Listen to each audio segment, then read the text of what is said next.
इसमें किसी की भी मासूम की जान जा सकती है। वहीं पीएम पैकेज के तहत काम कर रहे कश्मीरी पंडितों ने भी महबूबा मुफ्ती के बयान की हिमायत की है। हालांकि उन्होंने महबूबा मुफ्ती और दीगर कश्मीरी सियासी लीडरों की जानिब से दहशतगर्दी के खिलाफ खुलकर न बोलने की मजम्मत की। कश्मीरी पंडितों का कहना है कि हुकूमत को उनकी मांगों को पूरा करने और उन्हें सिक्योरिटी फराहम करने के मामले को संजीदगी से लेना चाहिए।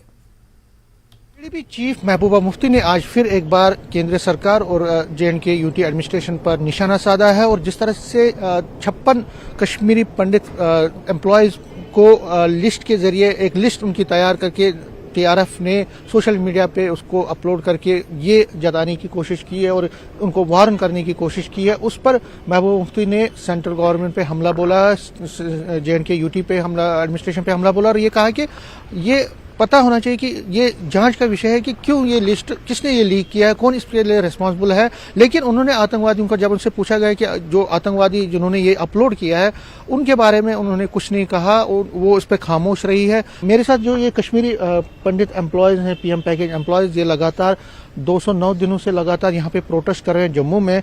इन्हीं से हम बात करते हैं। देखो, उनका स्टेटमेंट जो है वो किस कैपेसिटी में उन्होंने दिया वो जानते हैं, लेकिन हम ये बात को मानते हैं कि ये जो ऑफिशियल डॉक्यूमेंट जो है वो लीक हुआ है, एक बहुत बड़ा कंसर्न है एम्प्लॉयज को लेकर, हाईली कंसर्न मैटर है और मैटर ऑफ इन्वेस्टिगेशन भी होना चाहिए।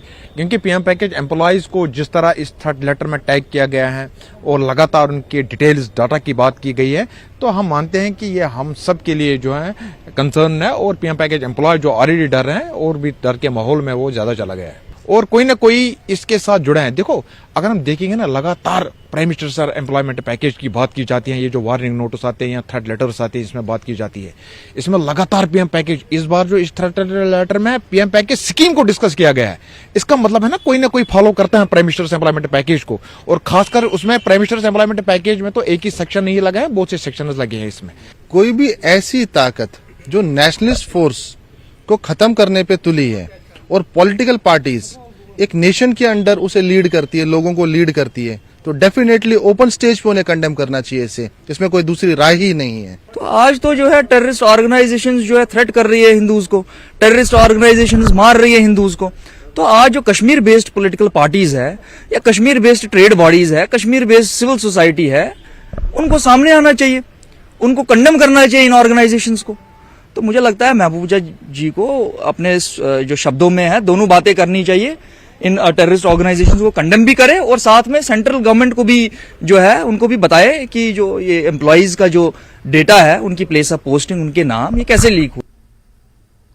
बंगाल के सीएम ममता बनर्जी ने अजमेर में ख्वाजा मोइनुद्दीन चिश्ती की दरगाह पर हाजिरी दी। ममता बनर्जी ने मज़ार पर चादर और अकीदत के फूल किए चढ़ाए। दरगाह पहुंचने पर दरगाह के दीवान ने ममता बनर्जी का स्वागत किया।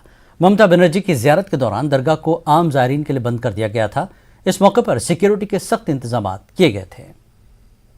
जी, जैसा कि अभी बारगाह के अंदर वो ज़ियारत के लिए आई थी और यहाँ पर उन्होंने दुआ मांगी और उनकी मन्नत थी कि मैं गरीब नवाज की बारगाह में जाके ज़ियारत करूँ, क्योंकि वो जब पहले आई थी तो उसको काफ़ी टाइम हो चुका था और उन्होंने अभी दुआ मांगी थी उन्होंने कि मैं गरीब नवाज की बारगाह में जब मैं मिनिस्टर बनूंगी तो अजमेर आना है मुझे।